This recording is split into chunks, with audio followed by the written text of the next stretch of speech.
We're very excited today. A group of 7 students from Cliffside Park have qualified to go to Washington, D.C. this year.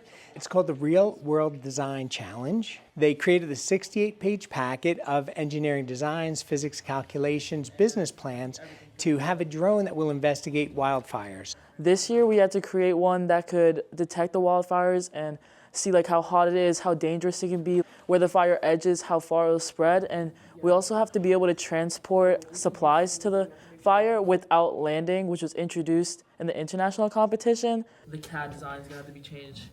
And these sketches, we're probably going to do something more. And you have to prove that it'll work through calculations, and you also have to have a plan for how you designed it. Their plans were so good that they received 1 of 5 wild cards for the country.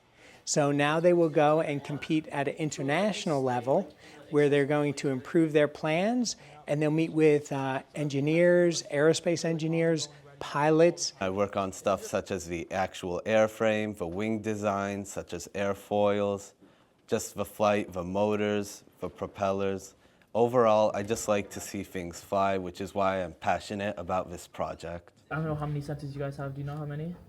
I was a co-engineer for communications, so basically I worked on the sensors. Basically, because the air has to go a greater distance over the top. That just tells the drone where the fires are, the landscape, where to go. I feel very happy that I get to focus on a field where I enjoy and become passionate towards, because my dream job was actually to become a civil engineer.